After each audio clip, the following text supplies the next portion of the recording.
Hey, everybody. Let me, before I forget, I realized that I didn't put the link in here to join me live on the stream. So let me do that first of all. Okay.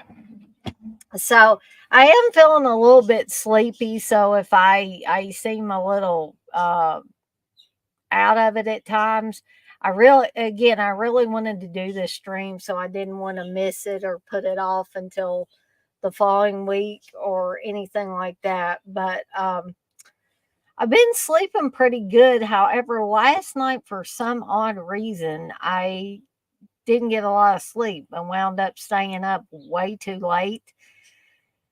And I'm just thinking that that's why I'm tired still yet now. So I may be a little fuzzy headed and all that, but y'all just look over me if you can.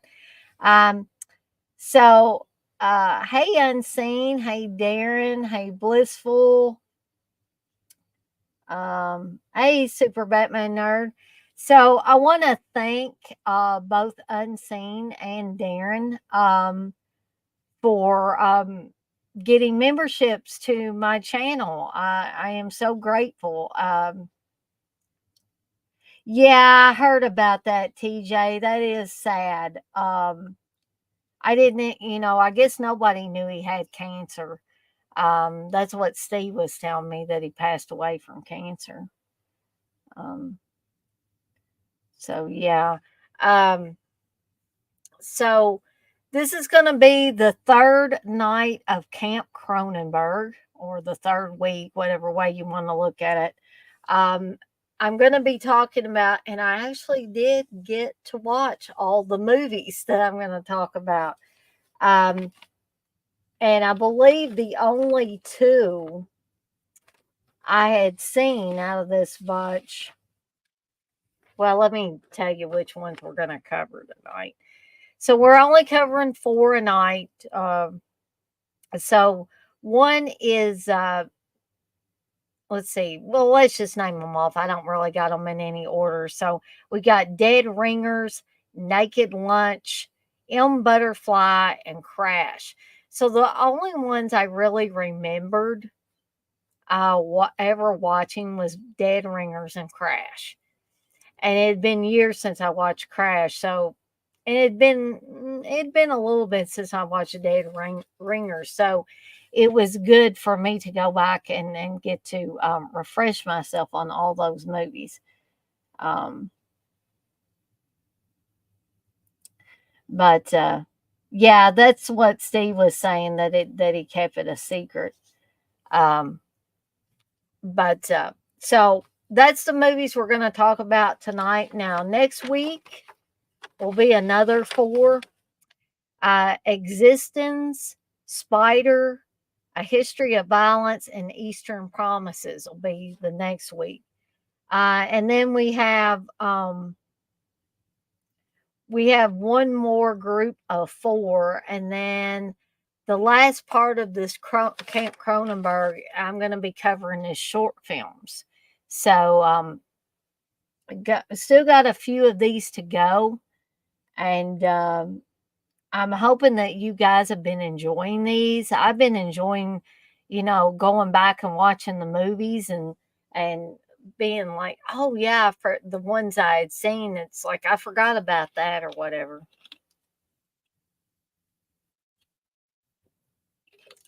Yeah, it is kind of funny. I probably should have picked some other badges or whatever, TJ.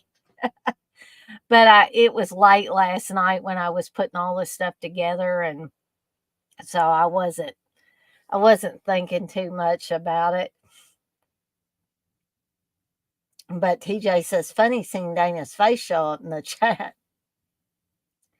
Super Batman Nerd, you say I'd forgotten to say this. This one dude that I had worked with had mistaken Donald Pleasance for being the first Michael Myers, and I was this dude is an idiot.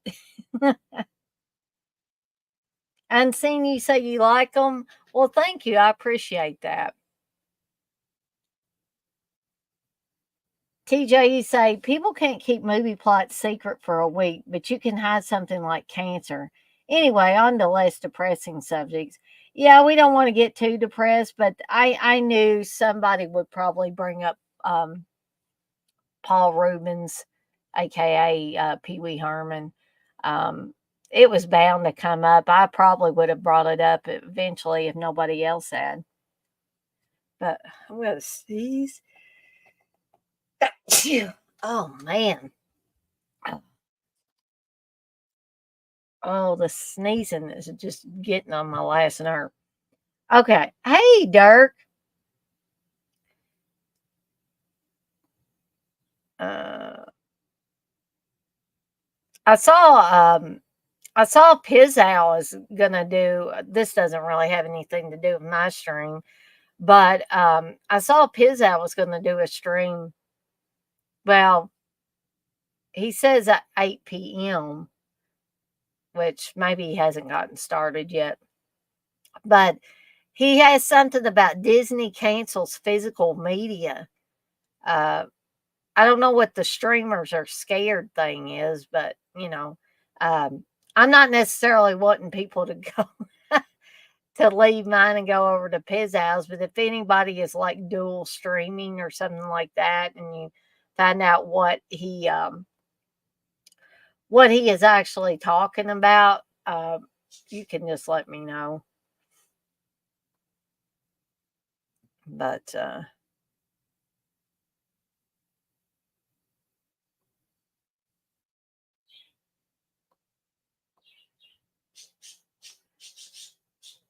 yeah, I'm saying, like, I guess if I go to YouTube, I can. I don't know if it's showing up over here on StreamYard.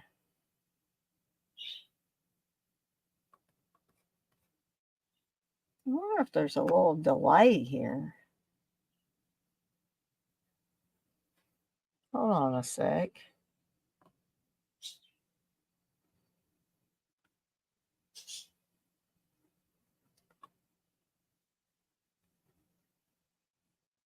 It's like I'm not seeing all these chat messages here.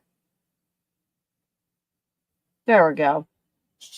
No, I can't. I can't see the little badges or emojis and all that unless I actually go over to YouTube. But it doesn't matter. Um, let's see. Let's go through some of these other chat messages. Thank you, TJ. TJ says Kazoontight. Oh, hot dog, Darren. Actually, I found out my order shipped that has Terra 10 Killer in it today. So my vinegar syndrome order has shipped, and also Steve's vinegar syndrome order shipped today. Um, but I am proud of you, Darren. You say I ordered Terra 10 Killer today. Dana would be proud. Oh, I'm not going to ask any questions there, Dirk. You say I have no urge to go to Pizzow. No worries here. Super Batman Nerdy said, I looked at the Shout Factory website and seen the price for Night of the Demons, nearly $200. Really? Wow. Man, that's steep.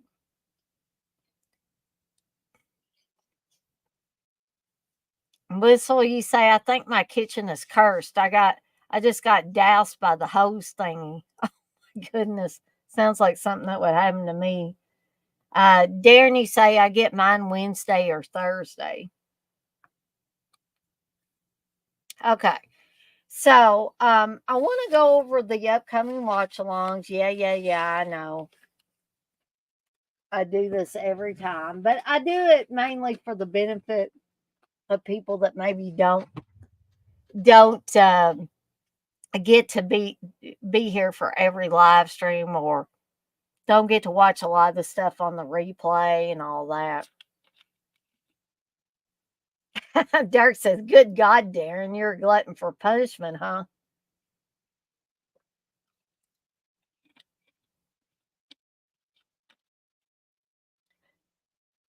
Wow. So we're Batman Nerd. You say, yeah, Night of the Demons 4K and Collector's Edition of 2 and 3. Hey, Coco, you said, dag damn. I dozed off on the couch and was dreaming that I was having a badass snowball fight. Dana, you were there. Blissful, you were there. And Darren and Super Batman Nerd and my dog Doodle. So we were all in your dream, Coco. That's awesome. And your dog.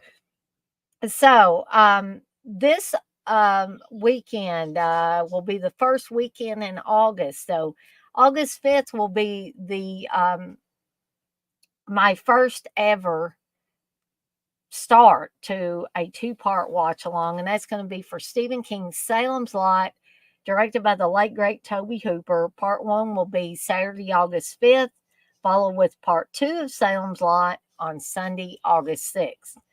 August 12th will be one of my favorite low budget slasher films, Terror on Tour. August 13th will be what many refer to as either the greatest music movie ever made or one of the greatest rock movies ever made. August 19th will be the original Pet Cemetery. August 20th, Fast Times at Ridgemont High. August 26th will be the original Carrie, directed by Brian De Palma. August 27th will be Mystic Pizza. Still going to try to get my hands on one from Whole Foods so I can eat a piece or two during the watch along. Okay. Moving on into September. September 2nd, Phantasm. September 3rd, Stand By Me. September 9th, Body Bag. September 10th, Private School. September 16th, Children of the Corn. September 17th, The Breakfast Club. September 23rd, Cujo. September 24th, Ferris Bueller's Day Off. Look out, guys. September 30th will be the original 1978 exploitation classic, I Spit on Your Grave. October 1st, Dead and Buried. October 7th, Hell Night. October 8th, also watch out, guys, because that night it's going to be Fatal Attraction. October 14th, House by the Cemetery. October 15th, Flashback, starring Dennis Hopper and Kiefer Sutherland.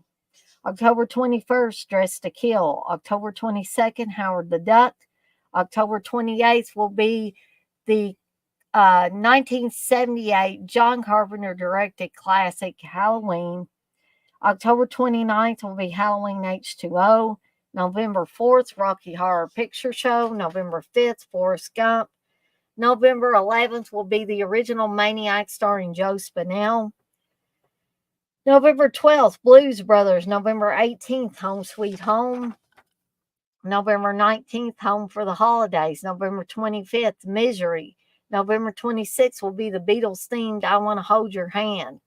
December 2nd, Psycho. December 3rd, be sure to bring your tissues because it's going to be Mass, starring Eric Stoltz and Cher. December 9th, Silver Bullet. December 10th, It's a Wonderful Life. I will let everybody else, I'm going to watch the original black and white version, but everybody else can choose what they want to, which version they want to watch, either the original black and white version or the colorized version. December 16th, Silent Night, Deadly Night. December 17th, A Christmas Story. The weekend of December 23rd, there will be only one watch along because Sunday is December 24th, which is Christmas Eve. I suspect that a lot of you, if not all of you, will be spending time with your families, as will I. However, December 23rd will be National Lampoon's Christmas Vacation. December 30th, Bloody New Year. December 31st, Terror Train. And I have more. January 6th, Blood Cult. January 7th, Just One of the Guys. January 13th, Intruder. January 14th, Porky's. January 30th, or 20th, sorry, Lisa. January 21st, Pretty Woman. January 27th, The Nest. January 28th, The Wedding Singer. February 3rd, Reanimator. February 4th, Roadhouse, starring Patrick Swayze. February 10th, My Bloody Valentine. February 11th, My Girl. February 17th, Motel Hell. February 18th, Groundhog Day. February 24th, Phantom of the Mall, Eric's Revenge. February 25th, play Misty for me. And that's all she wrote for now. Um, but there will be more coming, guys and gals. So look forward to that.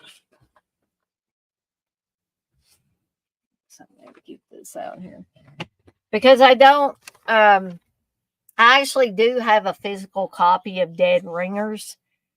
However, I was a little lazy and didn't pull out my DVD copy of that one.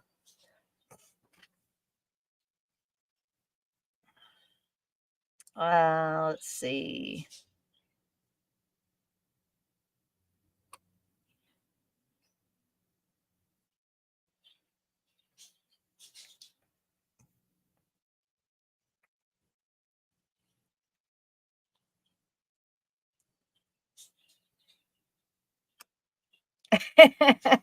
Coco says none of you were there.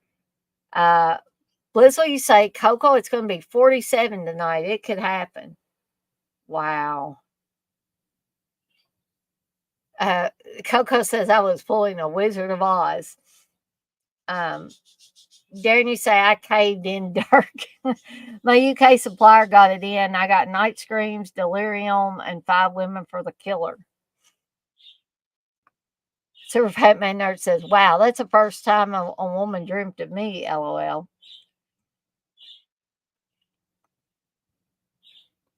Blissful says, Super Batman Nerd that you know of. Coco says, probably going to be 85 here. I really did just wake up from a nap, though, and snowballs were involved. Let me listen to this list. Pins on Fire. Hey, welcome back, Russell. Russell says, hey, everybody, my second stream, hand pink waving. TJ, you say, yeah, but that night, the Demons, the full package with pins and posters and extra slip covers, just the movie and poster 3-pack is 105. Well, that's more reasonable, I guess.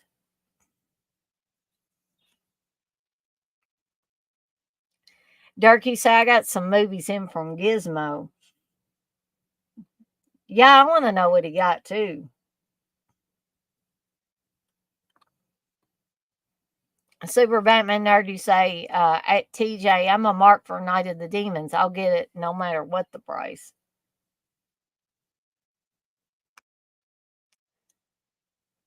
Well, that almost makes me wish I was doing something for Christmas Eve, but um, I almost said unfortunately, but it's not unfortunately. I'll actually be at my mother in law's for Christmas Eve, and then we go to my mom and dad's on Christmas Day.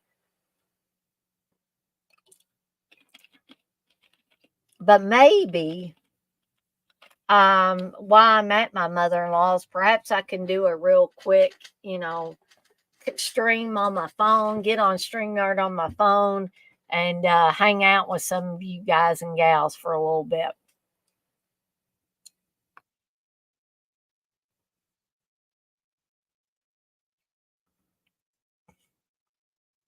So, Dirt got Gore Girls, Count Yorga.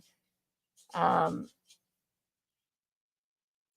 is that like the key or a pass key or the serpent's egg, the cinder, the premonition, the witch that came from the sea, uh, sleeping dogs in the eye of the hurricane, and a 4-pack Halloween movie night, volume 3. Ooh, that sounds like a bunch of cool movies. Dirt. TJ says, remember when we thought 20 bucks was too much for a single Blu-ray? Yep. Darren says, nice. There's a few there, Dirk. I've got but not seen. Witch, Premonition, and Eye of the Hurricane. Blissful says, I read that wrong. I thought it was New Kids on the Block. Yeah, Russell, I did. You say, did you know Alice Cooper did a horror movie called Monster Dog playing a rock singer? Ironic, fighting dogs. Coco, you say, it's cool, Dana. I can watch one of your shows I've missed. Well, I might surprise people and do a little bit of a impromptu live stream. TJ, you say, what's in that 4-pack, Dirk? Yeah, I'm kind of curious what's in that 4-pack as well. So, oh, once again, it is so hot back here. Not quite as hot as it has been back here, but yeah, it's still pretty hot. So, I'm not trying to be a copycat, but I am going to show something that TJ also has in his repertoire of books and movies and all that. So I just wanted to show this real quick on the Daily Grindhouse. So let's kick off the intro to the Daily Grindhouse. Here we go.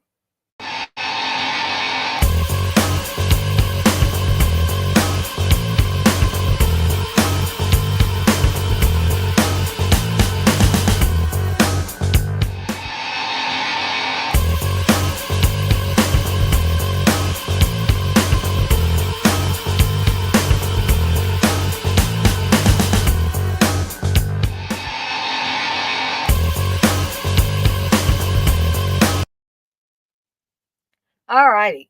So because TJ has kind of showed his copy already, again, I'm not going to go on very long about it. But the other night, I did get my own copy, hardcover. Check that out, guys and gals, of Curious Goods, behind the scenes of Friday the 13th, the series, mainly because TJ talked about how chock full of information and behind the scenes stuff. I actually saw that little thing about uh, Louise Roby, or just Roby, wanting to drive the Mercedes, and the director being a dick and not wanting her to. So I'm guessing that was during the second season, because that's where I saw that.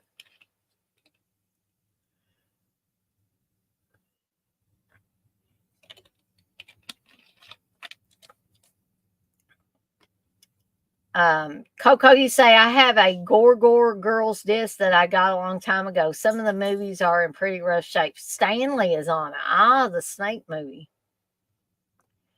Dirk says, Texas Chainsaw, My Bloody Valentine, You're Next, and Mara. Well, thank you, Coco. You say, I dance every time this music plays. I can't help but move. Thank you, Coco. It is, a well constructed book, and it's got behind the scenes pictures and stuff like that. But again, I'm not going to go on and on about it, because TJ pretty much talked about it a little more in depth. But I am going to, as I'm sure TJ is going to continue to do, use mine as a reference source as we're talking about some of these episodes. Okay. Oh, my goodness. I've been trying to drink caffeine and try to get kind of woke up and stuff. All right. So, if anybody wants to join in at any point in time, I'm going to actually go back up here and star this if I can find it.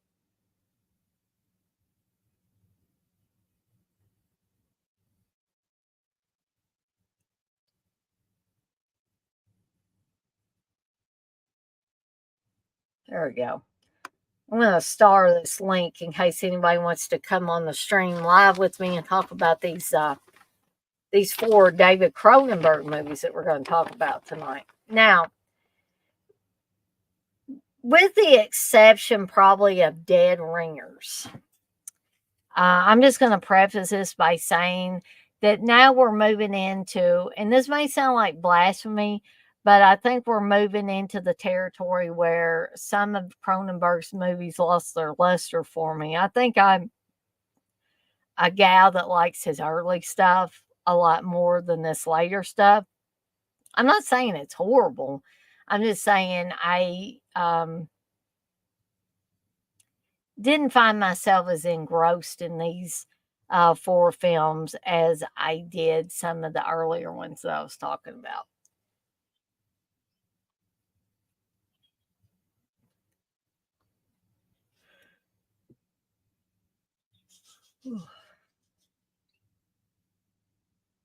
Blissful says, I love reference books like that. Me too. Russell, you say Videodrome is always will always be in my heart. Yeah, I talked about Videodrome last week. Um, and I believe Dirk and Chris were on here with me when we were talking about that. Blissful says, "Get an ice cream and torture G." Well, I don't have any more ice cream, but um, there are other things with sugar that if I keep yawning, I will go and get something. Guys and gals, I might just have to do that. Bear with me 1 minute here.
I know this is going to sound really gruesome, but I figured I'd kill two birds with one stone. So if my blood sugar is low, this thing is full of iced coffee, which has got some sugar in it. And also, they'll give me extra caffeine. So one of the two has got to wake me up here. Um, and by the way, I don't know if I showed this. This was my appreciation gift from Smile Doctors. I'm guessing everybody got one. And it keeps stuff pretty cold. I'm guessing if you had some hot stuff in here, it would keep it pretty hot as well.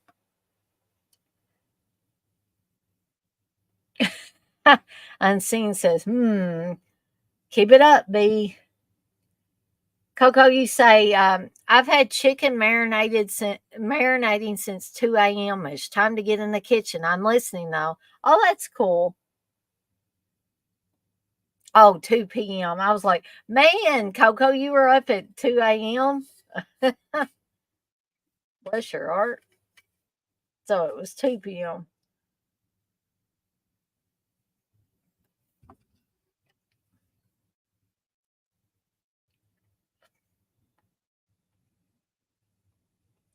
Unseen says, koi, eh? And Blissful says, not in my vocabulary. All right. So if anybody wants to join at any point in time live on the stream, I can certainly put the link back in the chat. If it does get lost in chat, I do have it starred, but that doesn't mean that it still can't get lost in the chat. So let's go ahead and get started with 1988's Dead Ringers.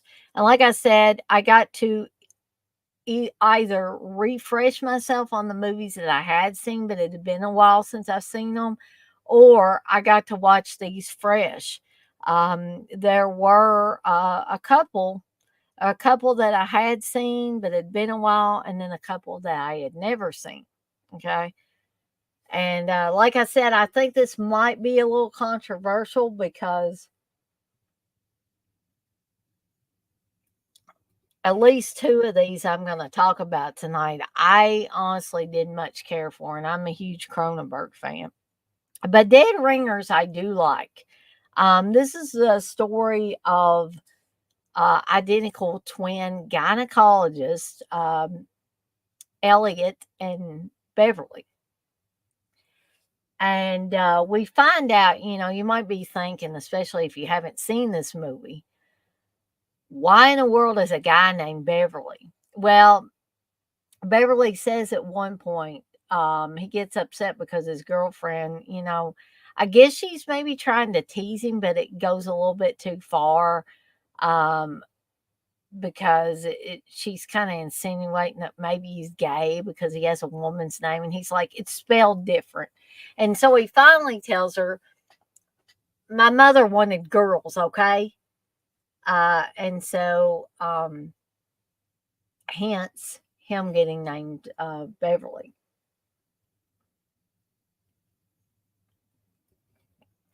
Hey, caveman. I do appreciate you stopping by, even, when you can't stay. At least you stop in and say, hey. Say, can't stay. I'm on Huck's sci-fi competition tonight, but wanted to say hello to you and everyone in the chat. Well, thank you, caveman. I appreciate that. Thank you, Blissful. Blissful says, please hit the thumbs up. Thank you. So yes, you heard me right. That Elliot and Beverly are identical twin gynecologists, and not just any gynecologist, but they pretty much specialize in trying to get women where they're fertile enough to get pregnant. Okay, so the movie starts out with Elliot and Beverly being young boys, like all of maybe 12, 13, maybe. And they're talking about, but keep in mind, this is a David Cronenberg movie. They're talking about sex at that age. And then they go up to this young girl, is about the same age as them, I guess, and ask her if she will have sex with them so they can do an experiment. And this girl says, you must be crazy. She's like, fuck you. And she said, I'm going to tell my dad, that you guys are perverts and stuff. I bet you don't even know what fuck means. And then she goes in her house. I just, I found that scene to be a little amusing. Maybe I'm just not a very nice person for finding that amusing.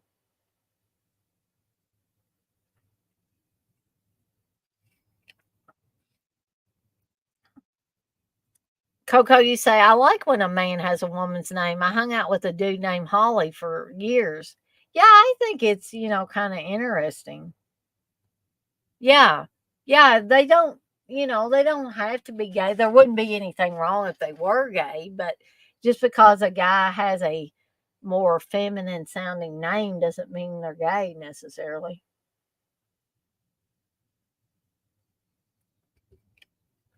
But so, we have a few quick shots. It shows Elliot and Beverly in medical school, and basically their instructor is kind of laughing at them because they've created this new device, and they're actually using it on a corpse in medical school. And he kind of scoffs at them and says, well, that's fine on a corpse, but you'll never be able to use that on a live woman. Hence, move ahead a few years later, and Elliot and Beverly are famous gynecologists, and um, they seem, Beverly seems to be the shy one, and Elliot seems to be more the go-getter of the two. And they have these kind of amusing conversations because Elliot basically tells Beverly, you would never get laid if I didn't help you out, you know. So what Elliot does is he usually will go have sex with the woman, and then they will switch because they're identical twins. And then Beverly will go in to, I guess, an already established sexual relationship and kind of, get whatever he's going to get from that. Oh, wow, Russell. Yes, The Magic Christian. I would probably like to do a watch along for that at some point with Peter Sellers and Ringo Starr. Great cast.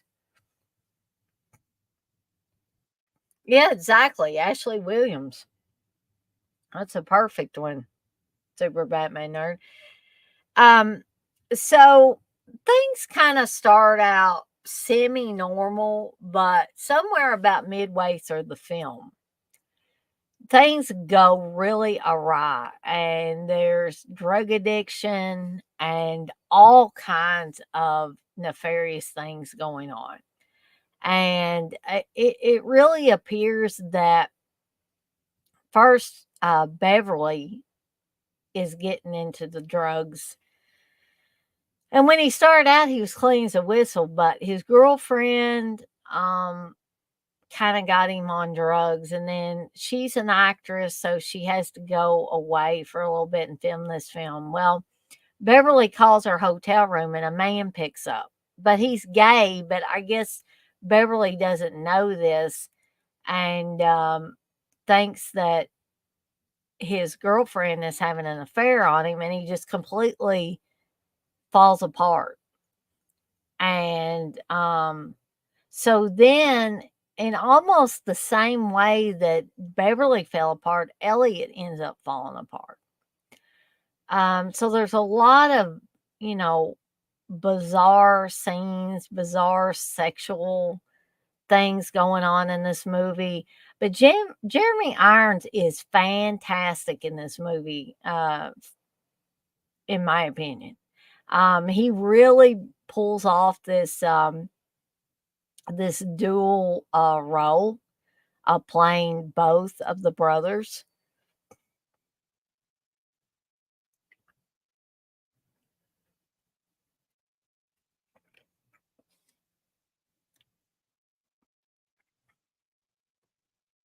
Unseen says, "My name is Sue. How do you do?" That's right.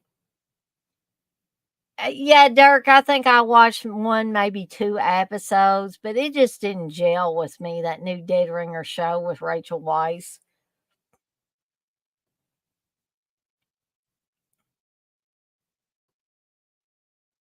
Now you're gonna die.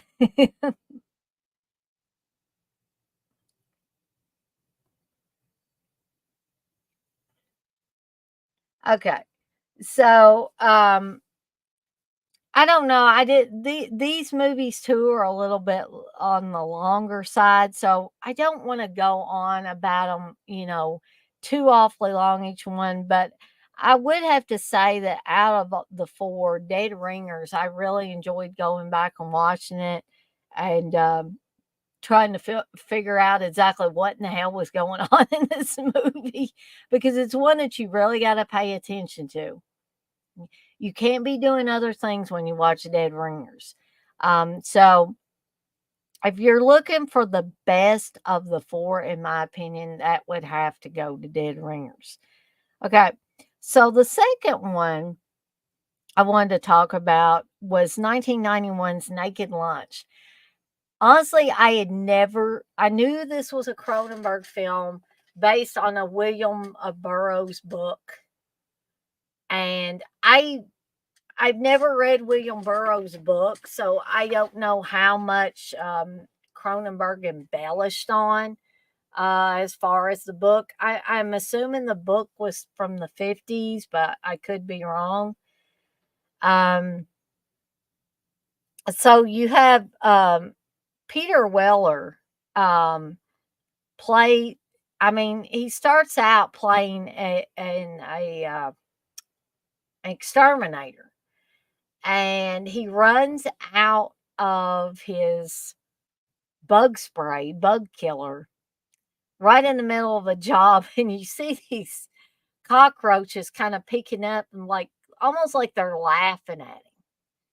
And we're going to get into some kind of more bizarre stuff that is kind of slightly Videodrome-ish, and I'm going to talk about that here in just a second. Yeah, I do remember that now, Dirk. I'm just a little slow. You got to watch me. um, but so he gets kind of chewed out by his boss for running out of the stuff before the job was done. And so then when he goes home, we find out that his wife has been injecting his roach spray, his bug spray into her and like into her boob and stuff. And it's like, what in the hell is going on here? And so at first he seems kind of like put off by it, and it basically tells her she shouldn't be doing that. But then the longer the movie goes on, it seems like he's got a drug addiction. He's got a nasty habit as well as her. Um, Nicholas Campbell is also on this. Again, one of the guys on Fast Company. And he played Frank Dodd on The Dead Zone. So he plays a kind of quirky, I guess, a writer character on this. And there's one scene where Nicholas Campbell's character, I think, is having sex with Peter Weller's wife, and they're shooting up with, I guess, more of the roach killer or whatever. And then there's another guy too, that I guess is a mutual friend who just seems to he talks like a textbook all the time is the best way I can describe the guy.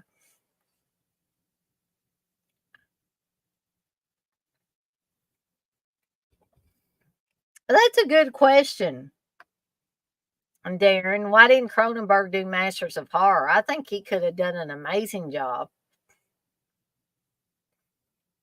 Oh, I'm almost sure he would have had to have been part of those infamous dinners with Mick Garris.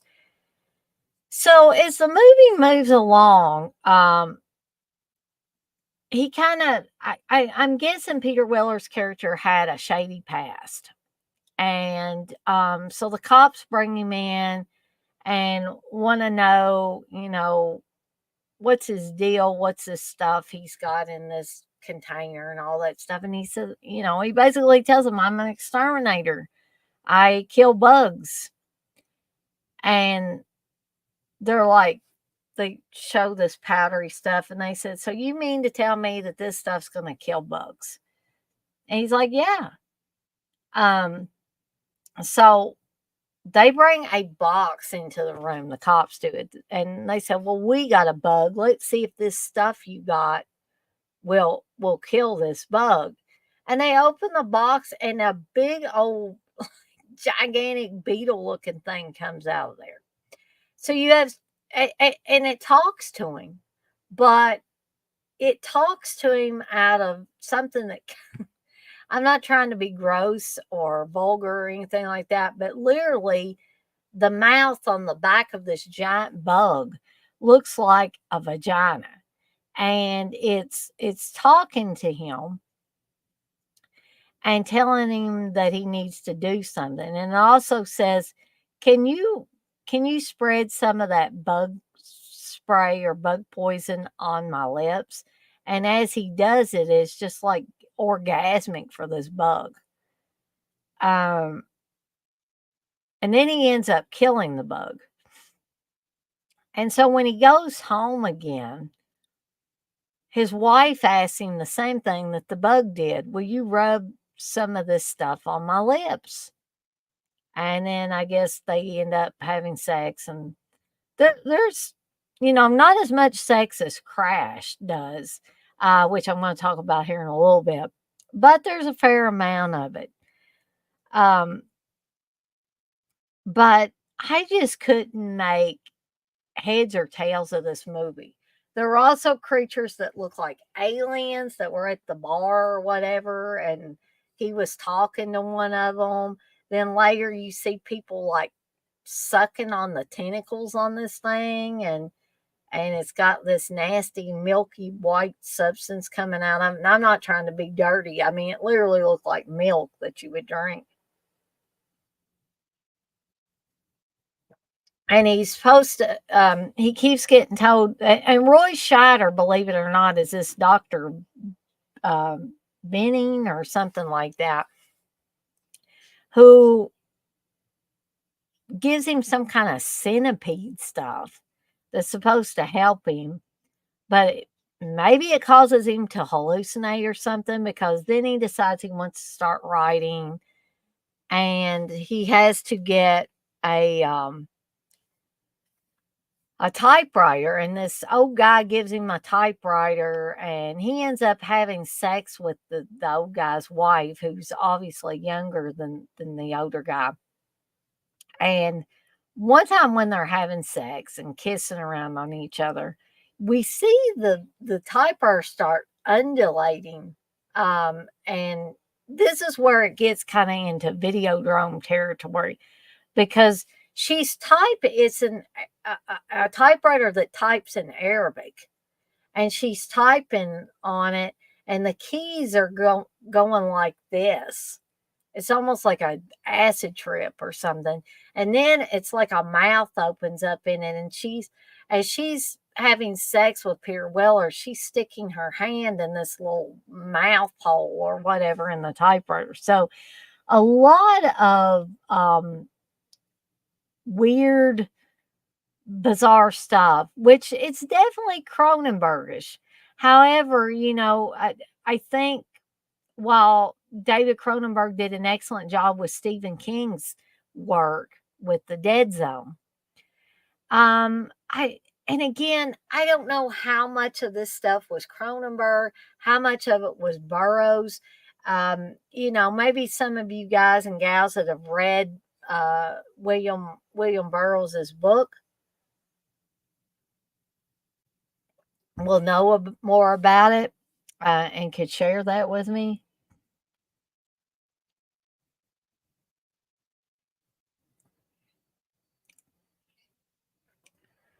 So, Coco, you say this sounds cool as hell. I mean, some parts of it were cool, um, but then some of it was like extra confusing. So, you know, while I'm thinking about it, I probably could give y'all just a real quick and dirty plot synopsis.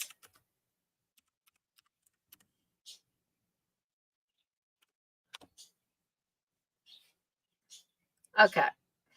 So, I really like the cover of this too. It has, almost like a man is holding a typewriter in front of his face, and it's got a hat on. And um, so basically, this is said to be a drama.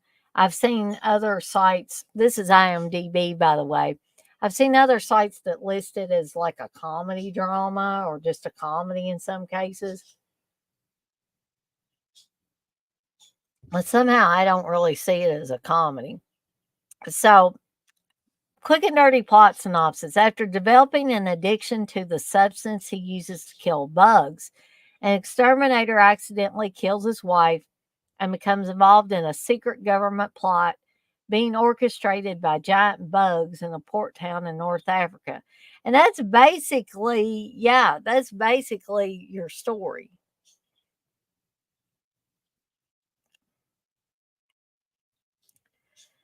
So, a little bit about William S. Burroughs, who wrote the book.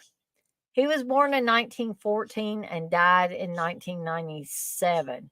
So, William S. Burroughs was one of the three seminal writers of the Beat generation, the other two being his friends Jack Kerouac and Allen Ginsberg. Was born in St. Louis, Missouri on February 5th, 1914, to the son of the founder of the Burroughs Adding Machine Company. He grew up in patrician um, surroundings and attended private school in Los Alamos, New Mexico, chosen due to the climate as he suffered from sinus trouble. The school was later used to house the Manhattan Project during World War II. So Burroughs um, took his undergraduate degree at Harvard College, class of 1936, but rebelled inwardly against the life that the upper class Harvard man was supposed to lead during the pre war period. Outwardly, he dressed the part of a patrician with three-piece suit, necktie, black Homburg, and Chesterfield overcoat being the standard wardrobe. His political opinions generally were also of his class, i.e., right wing. Planning to become a physician, Burroughs moved to Germany to study medicine. The plight of the Jews under the Nazis was desperate, and in 1937 Burroughs agreed to marry Ilse Herzfeld Clapper, a German Jewish woman, so she could leave Germany and eventually become a U.S. citizen.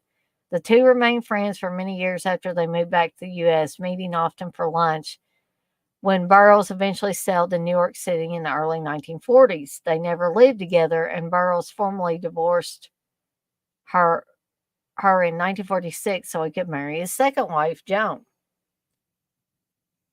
Um,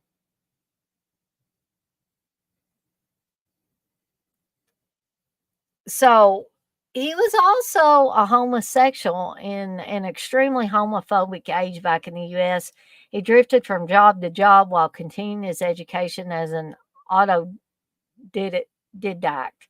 He lived in Chicago where he was an exterminator, which is maybe where that came from in the book, for which he claimed was the best job he ever had. While in Chicago, he met the young Lucien Carr, later to be the father of best-selling novelist Caleb Carr, author of The Alienist, and David Kammerer. Kammerer was a homosexual, 14 years Carr's senior, who had been his private school tutor and had stalked Carr obsessively afterward, following him from city to city. This is kind of gruesome. While Carr was disturbed by Kammerer's behavior, he was also immature and flattered by the attention a moth attracted to the flame. When the moth got singed, he would fly away.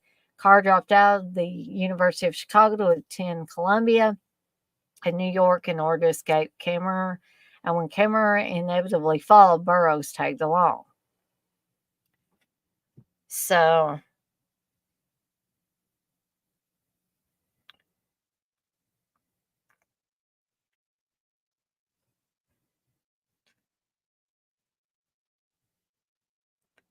yeah, there's a lot of dark stuff in here. So in 1945, Lucian Carr stabbed David Kammerer to death during a stroll along the bank of the Hudson River below Morningside Heights, that was a notorious gay cruising area. After holding the dying man in his arms, Carr weighted down the body of his former tutor with rocks and disposed of it in the Hudson. In bloody clothes, Carr sought out Burroughs, soliciting advice. Ignoring the elder's wise counsel to get a good lawyer and turn himself in, Carr then went to see Kerouac, who helped him dispose of the murder weapon and Kammerer's glasses. Both Burroughs and Kerouac were arrested.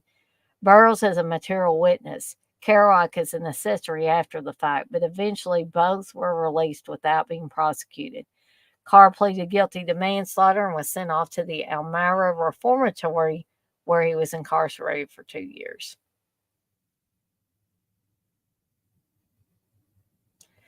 So Dirk might be interested in this. After Burroughs married Joan, they moved to Louisiana to become farmers. Their crop was marijuana, and eventually they moved on to Mexico, where living was cheaper and drugs easier to come by. In 1951, at a party in which they both were drunk, an exhibitionistic Burroughs shot and killed Joan. Golly, guys, I didn't know all this stuff. In an alleged accident where he reportedly attempted to mimic the apple on the sun's head scene from William Tell. Actually, that is in the movie Naked Lunch, a similar thing where Jeremy not Jeremy Irons, but no, is it in? I think it's in Naked Lunch. Maybe it's in one of the others. But anyway, I know it was in one of these that I watched today, where, yeah, it was in Naked Lunch. He shoots like he's going to shoot this glass off the top of the woman's head, and he actually shoots her in the head. So, That's probably more than likely taken from Burroughs's book. So, as the story is told, Joan put a glass of liquor on top of her head after Burroughs beseeched her to perform their William Tell trick for the guests.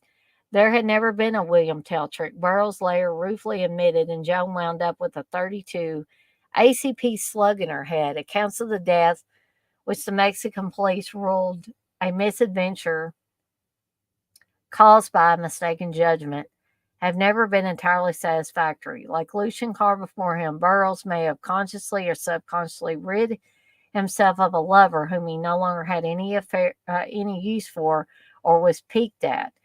Burroughs, at the time of the shooting, was in love, involved in a heavy gay affair. So there's a lot more stuff about Burroughs, but Naked Lunch specifically has the distinction of being the last major book to be prosecuted for obscenity in the United States. The novel was written in Mexico City in Tangiers, crafted from fragments he wrote while addicted to heroin. After it was published in Paris by Olympia Press in 1959, it quickly became notorious for its graphic depictions of sexual encounters, sadism, and murder, as well as its no holds barred use of language. Many stalwart defenders of the First Amendment drew the line at Naked Lunch, stating that they did not fight the good fight to get James Joyce's Ulysses and the works of D.H. Lawrence and Henry Miller before the American public so that something like Naked Lunch could be published. Grove Press acquired the rights to the book, but it was not published until 1962 as the publishing houses awaited the outcome of other obscenity trials, including one involving Allen Ginsberg's epic poem Howl. Allen Ginsberg's got some good stuff, guys and gals, I will say, which featured Burroughs as one of its hipsters searching for an angry fix. Guided by Justice William J. Brennan, the U.S. Supreme Court, starting in the late 1950s, had relaxed censorship standards to protect literature that had redeeming social value, no matter that the passages in the works were accused of being obscene. To be banned, a work had to be utterly without redeeming social value. Undaunted, the Commonwealth of Massachusetts successfully prosecuted the book as obscene.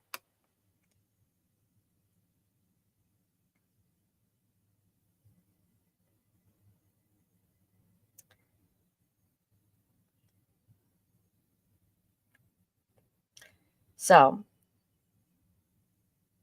Burroughs also wrote one of the earliest exposés on Scientology. And he didn't start writing until he was 39 years old either. So, um, just a little bit of background on the book Naked Lunch and about William Burroughs.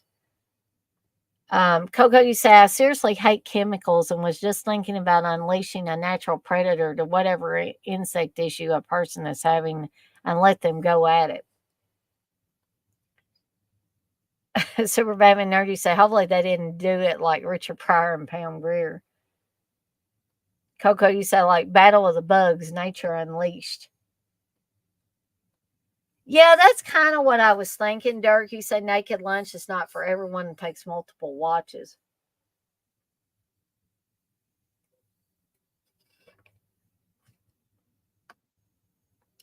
Coco, you say, I read a few pages of Naked Lunch standing in BAM one day. All I can tell you.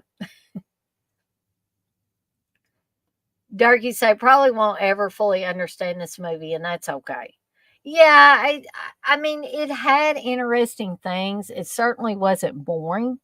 Um, just I don't know exactly what I was expecting. I did read the plot synopsis before I watched Naked Lunch. And what I'm going to do, I think, is give myself a little bit and then I might try watching it again. Yeah, Darren, you're right. Cronenberg never made a slasher either. Not that I can, I'm sitting here trying to think of something that would specifically be slasher. And um, I really, unless you want to count some of the stuff with the killer with Frank Dodd in the Dead Zone as a slasher.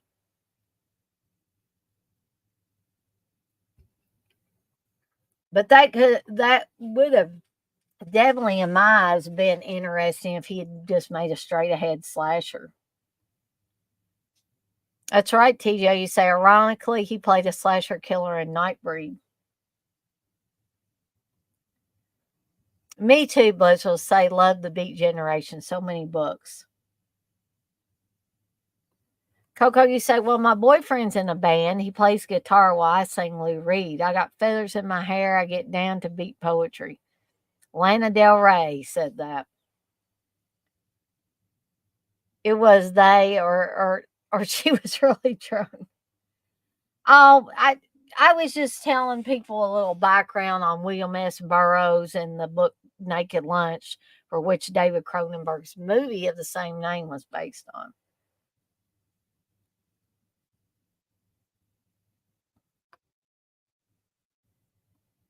Yeah, that's right, Dirk. He was in a couple of slashers, Dr. Decker and Jason X.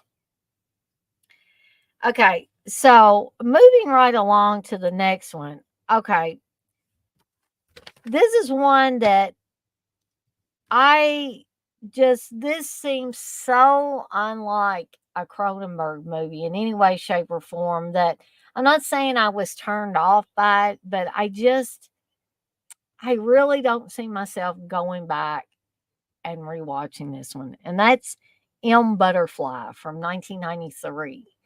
I watched this today. Um, and the basic story, this one again has Jeremy Irons on it as I wanted to say he was a French diplomat, but let me bring this up real quick. Hold on here.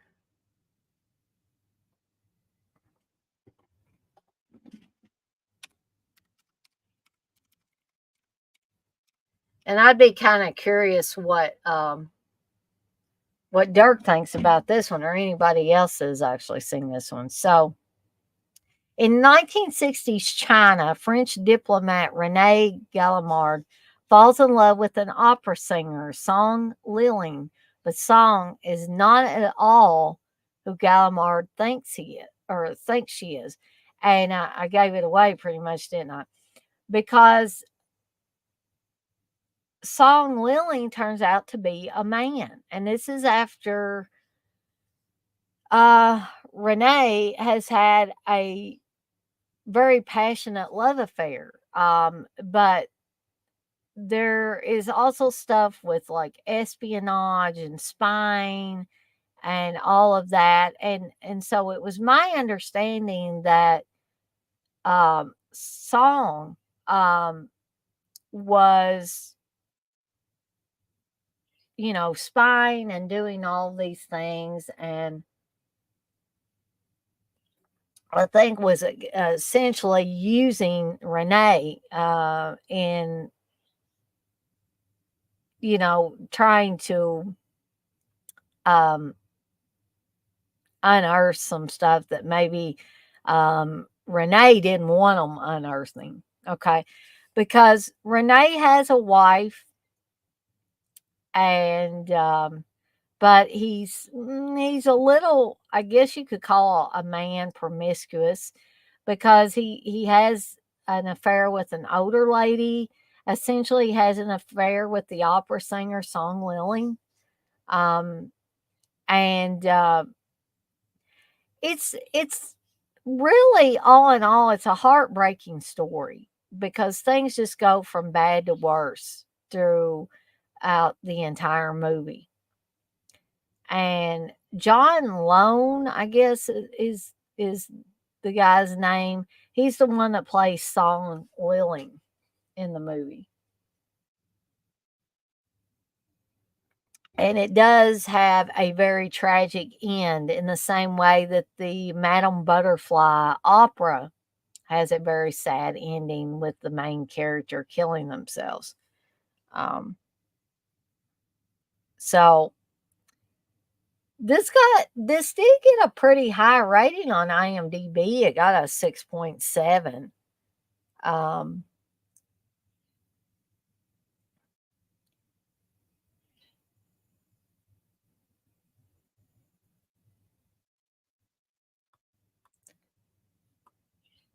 but definitely not one of my favorites from Cronenberg.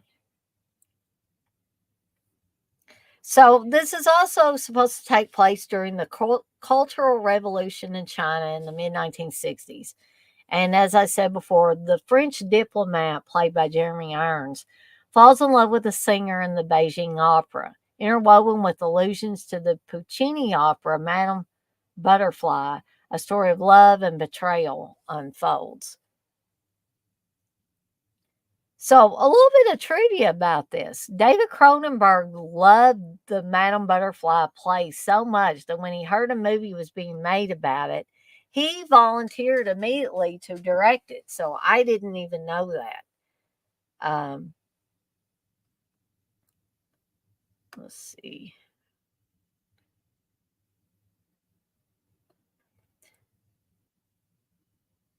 Peter Weir passed on the chance to direct.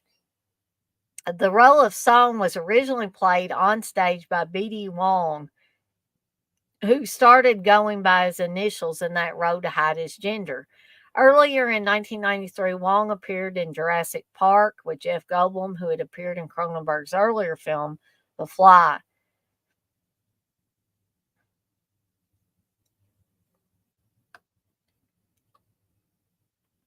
Feeling the movie had very little commercial appeal, distributor Warner Brothers only gave it a very limited release, making it a box office bomb.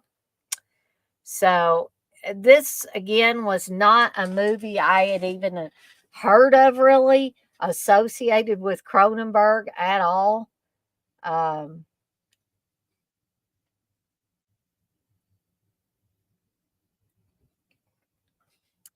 yeah, I don't know if it's totally artsy fartsy Dirk, but just really wasn't my cup of tea.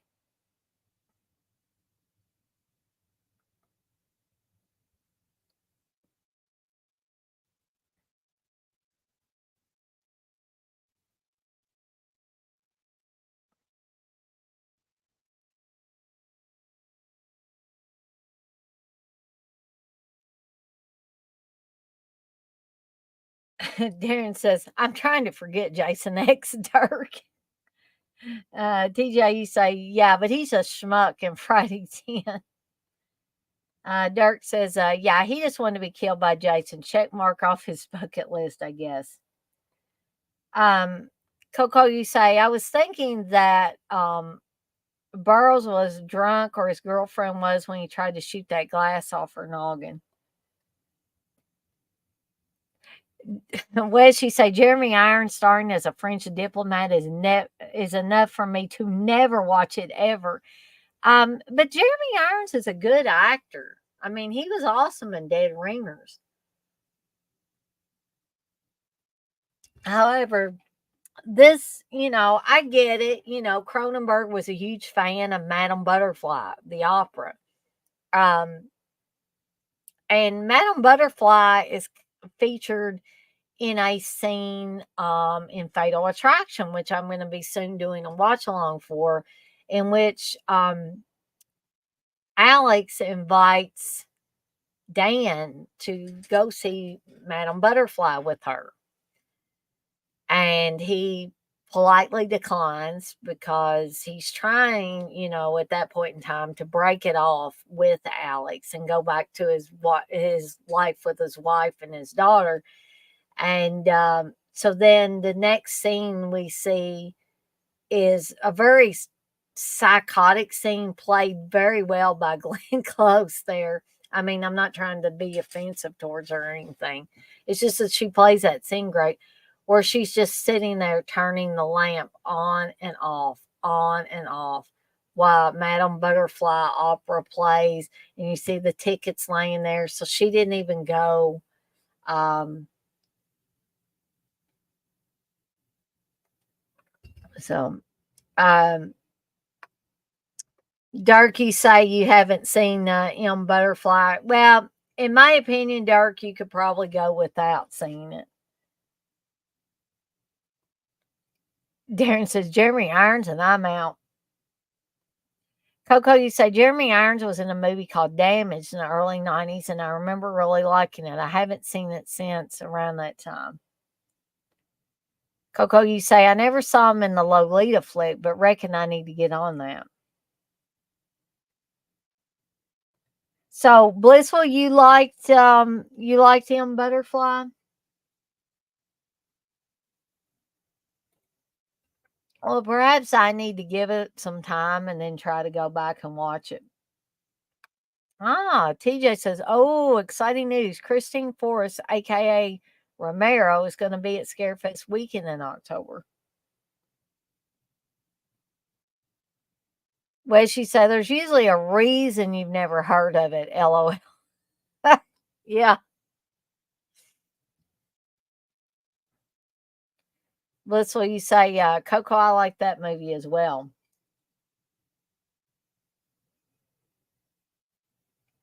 Okay.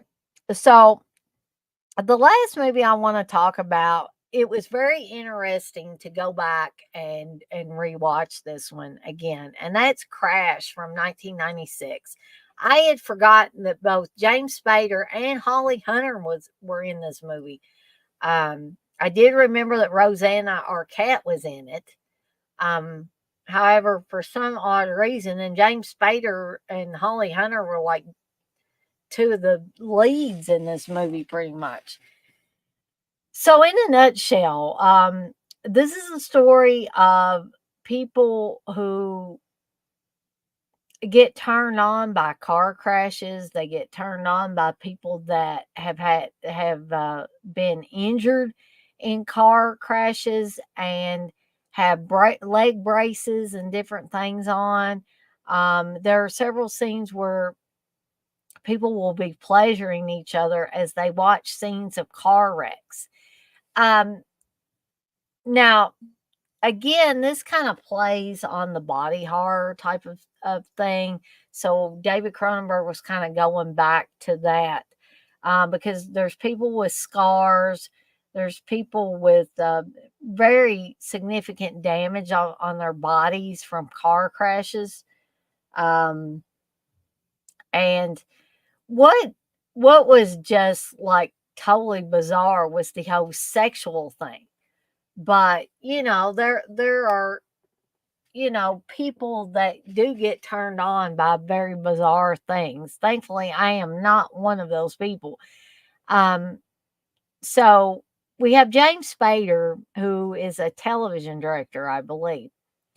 And I guess he's always looking for the next great high, the next great sexual conquest or something. Because everybody on the set is kind of milling around you know, where's our director?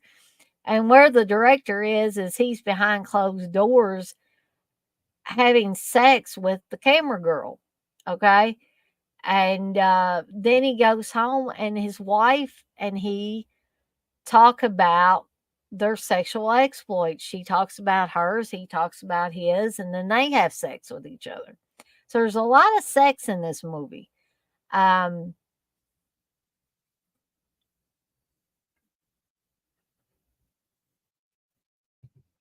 so um, James Spader's character ends up taking his eyes off the road at the exact wrong moment because that's when we all do it, right?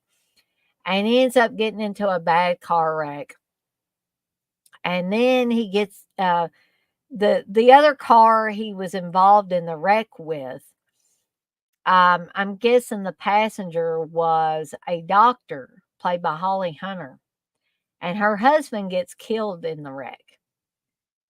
Um, but then she starts having sex with James Spader's character. Um, and then there's this really weird guy in this group. This group basically that gets off on watching car crashes, gets off on being involved in car crashes, and all of that. Very, very dark, disturbing, bizarre, messed up film is the best way I can describe it.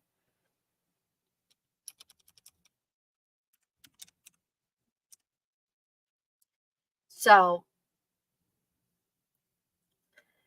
little bit of a plot synopsis for this one. This one is listed as NC-17, according to IMDb. So, after getting into a serious car accident, the TV director discovers an underground subculture of scarred, omnisexual car crash victims who use car accidents and the raw sexual energy they produce to try to rejuvenate his sex life with his wife. Now, I think that's a little bit wrong there at the end because I don't think these people give a shit about improving James Spader's sex life with his wife.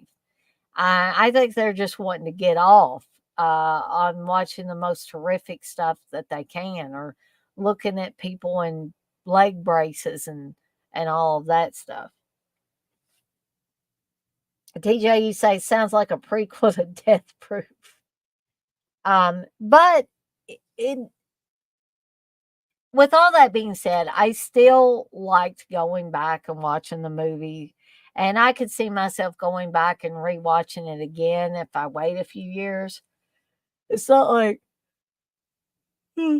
I want to watch it again tomorrow night after I've watched it tonight.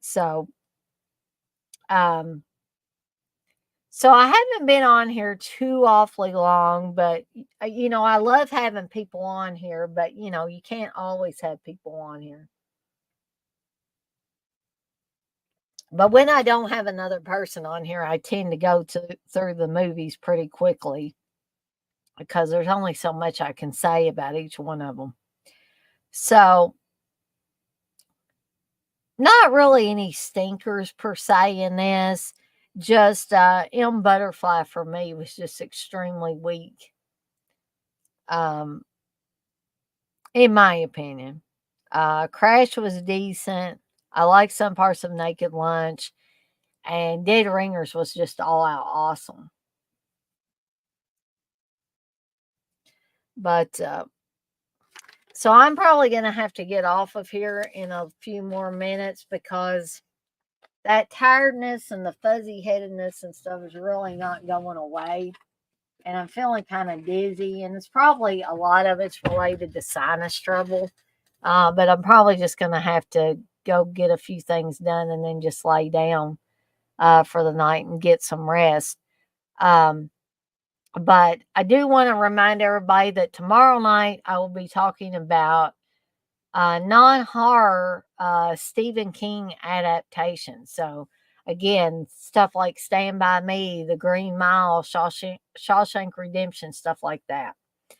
And then Wednesday, TJ and I will be back and we'll be talking about the first 10 episodes of season 2 of Friday the 13th, the series. Thursday, I'm planning on doing an episode, the first official episode of Seductive Poison, the Resurgence. Oh boy. Wes says, I'll put this up here for everybody. Wes says, we're announcing a guest interview on Thursday night during the Steelbook show. Dana will be interested in this one. I am curious, Wes. So, when are y'all planning on having that? Is that going to be around 10ish or is it going to be earlier than that, Wes? And then, of course, I want to bring up the watch alongs for this weekend coming up again. Will be the 2 parts Salem's Lot watch along. Part 1 will be Saturday night, starting at 7 p.m. Eastern Time. And the second part will be Sunday, August 6th, again, starting at 7 p.m. Eastern Time. But I was really hoping that this iced coffee drink would perk me up, but I'm just, I think I did okay explaining these movies, but I just feel a little off. 10 p.m. Eastern Time. All righty. I should be done with my Seductive Poison show at that, or stream at that point in time. So maybe I can hop on over to your guys' stream and check out what this this guest interview that you guys are talking about. So, is there anything that anybody wants to bring up um, while I'm on here? Before I get off of here, I probably try to get off by 9:25 tonight. So in the next couple of minutes, if you guys want to bring up anything, um, I do also want to remind everybody that I do have some membership tiers up, and I got a couple of people that got memberships in the $4.99 tier. That's the seller Deadite tier. So you guys can check that all out by clicking on the join button. That will not automatically sign you up. It will tell you what the tiers are and what they include. So you guys can check that out at your leisure. Got the Stephen King non-horror adaptation stream tomorrow night. And Wednesday and Thursday, we're going to be chock full of all kinds of fun stuff. Hey, JD, you say the original book by J.G. Ballard is much better, considering that Cronenberg is a fan. It's a shame that he didn't follow it more closely, a missed opportunity.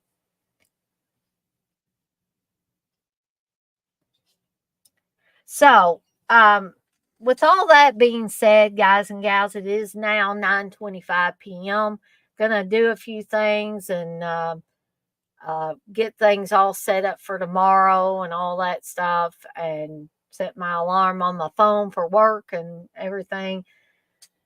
And try to get some rest. Maybe try to watch some of those Stephen King adaptations, and then get some sleep. Um, so you have a good night too, Darren. Thanks for stopping by. And I want to thank everybody that stopped by tonight to hear me ramble on about these movies.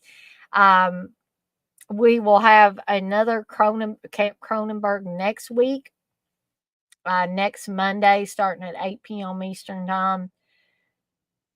And so, with all that being said, I'm going to skedaddle on out of here for the night, and I will see everyone on the flip side. Y'all have a good night, and I'll see you next time. You take care too, Dirk. And thank you, Blissful. Blissful says, great live, Dana.